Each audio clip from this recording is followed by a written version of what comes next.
Hello, today Ubuntu is released 17.4 and we will look at about 10 things which you might want to do after you install Ubuntu 17.4.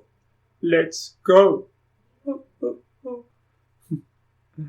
Sorry for that. Yeah, so first of all you will let's just click here to get this screen away. First of all you will see all these icons here. If there's some of these icons which you don't want in your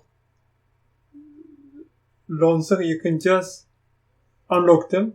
You won't remove them, but you will just unlock them from your launcher. Then you can have more space and put the apps in here which you want to be here. And let's say you want to add something new.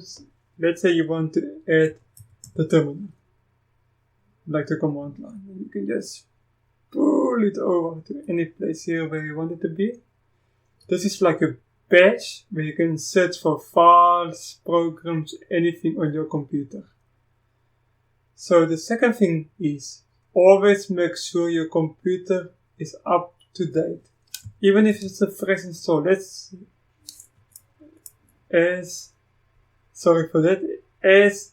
Ubuntu 17.4 is released on the 13th of April 2017, chances are that you are not installing this operating system on the release day. It might be a week later, it might be a month, it might be 5 months later. Then it's very good to always check for updates, even if it's 1 or 2 days later. There might be an update available that fixes a bug which other people noticed before. In my case, as I'm running it on the release day, there's no updates, so fantastic. So next, let's go to our system settings so that we can customize Ubuntu the way we want it to be. There's about 5 things here which I want to look at. First of all, let's see how we can customize the looks and feel of Ubuntu 17.4. As you can see here, you can choose any picture as your background. Let's take this old booky thingy. You can also use any picture you want by just clicking on it and say make it a desktop picture. It doesn't have to be only these.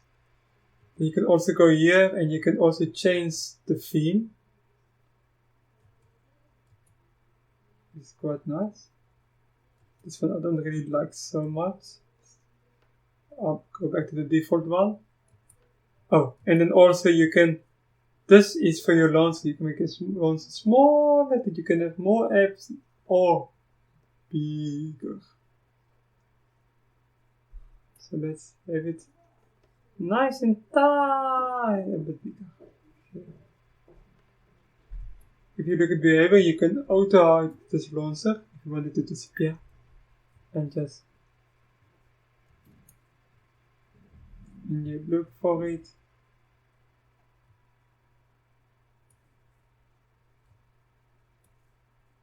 Just click somewhere, or just click window, there it is, the super key.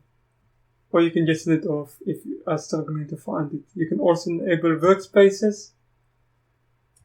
This basically is if you want to have different apps open in different workspaces, just switch between them like this. Quite nice tool to have. You can also have a show desktop icon, and that's what we expect it to do. And yeah, so the next thing which we can do is Brigthness unlock. Here you configure to turn off screen off when inactive, wait for never 1 hour, 2 hours. You can that it don't lock at all. You can swipe, or you can configure it here. Require my passport when asking for making form suspend. You can choose it here. I'm sorry for making some silly mistakes when I just speak quickly. Yeah. So I hope you found it helpful. Here by online accounts, you can like add a Google account, and you can connect to your drive through your file systems and emails, and everything is just synchronized. If you like it. If you don't like it and think it's a privacy issue, just don't do it. Power, you can also check your power settings, configure it here. Very important. And then we have three more things to look at in the system settings. Default, here you can choose your default applications. If you have more than one browser installed, you can choose between them here. You can choose a different music player. And removable media also, you can choose what to do with each one here. Pretty simple stuff. The last one, we've already checked for updates, but you can also configure your updates process in the future by going to updates. And you can choose what type of updates you want to receive, just important, recommended, or unsupported updates also. When you must check for updates, what must it do when there's new updates, if they must display only for you, download automatically, or download and install automatically. You don't have to worry about it. And then you can also check for other updates immediately, weekly, or every 2 weeks. And then every 6 months a new version of Ubuntu is coming out. This is 17.04 is a short-term release version of Ubuntu, so it will only be valid for 9 months supported. So it will be good to keep it for any new versions. It's 17.10, which will be in October released. Then you can just update your system easily to it, or you can choose for long-term releases, which will be in a year's time or never. And sorry. Additional drivers. Let's say you got a graphics card or something like that, and it just doesn't work correctly, and you're looking for your drivers, and you can just go to additional drivers, and you will see like NVIDIA or whatever. You can just click on it and say apply like this, and it will just apply it, and you reboot your system, and then you got your drivers installed if they are available. That's all in the system settings. It was quite a lot. I hope I didn't bore you too much or make you feel like stressed out or something like that. And then software. Let's say you want to install additional software onto your computer. It's very possible. There are many well-known software companies who make their software available for Ubuntu also. And you can go on the web, you can find like for Skype, Chrome, all of them, and you will find like a dep package which is safe for Ubuntu. But if you don't know Ubuntu, you don't know how the command line work like the terminal, and you rather don't use it at all, there is a package which you have to either install through the command line, which is do with one step, sudo apt install gdb.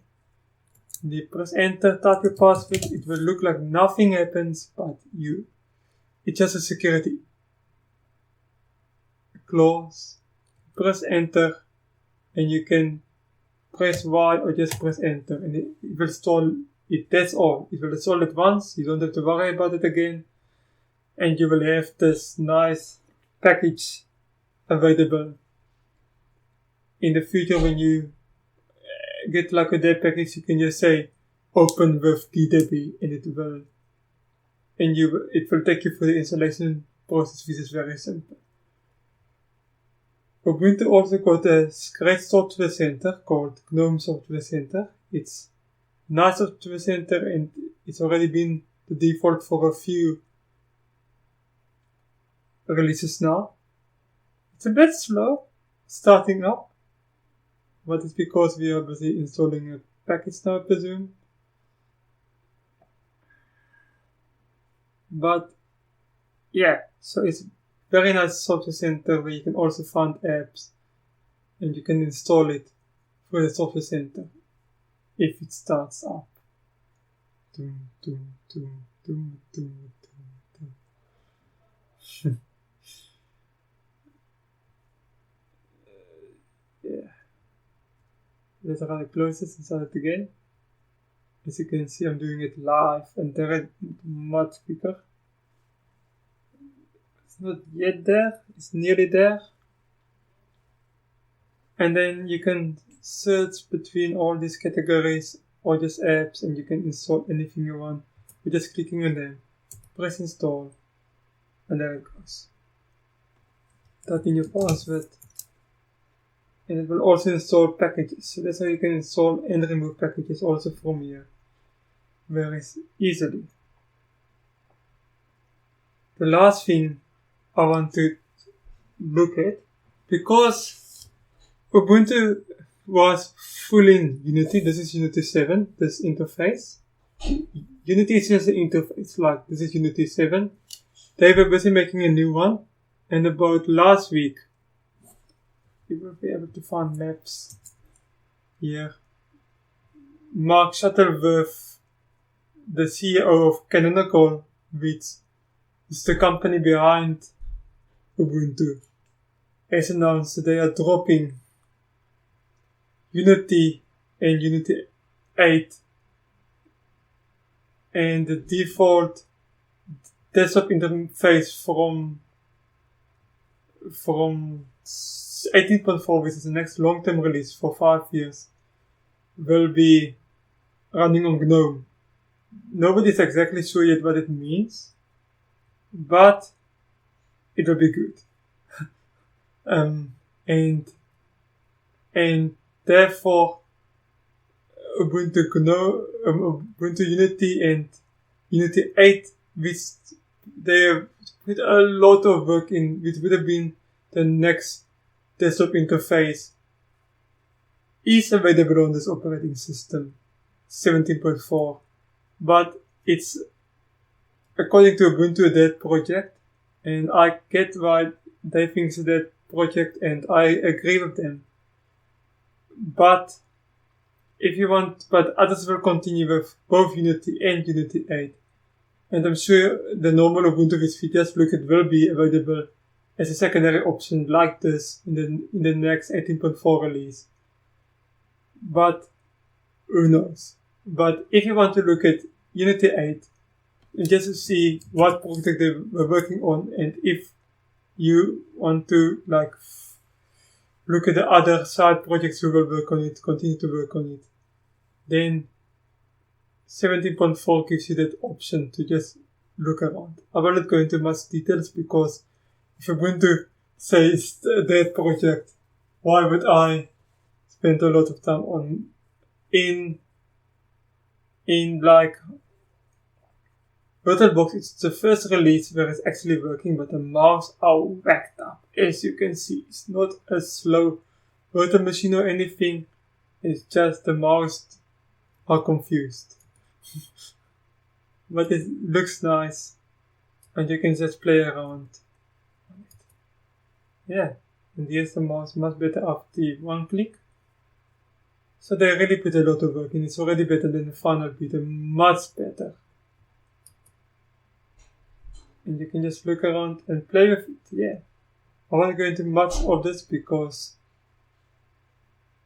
even though it's fucking so much better, they put it down. I don't know why, but that's part of life. And this is the last thing. Play around with Unity 8. Thank you for watching, and goodbye.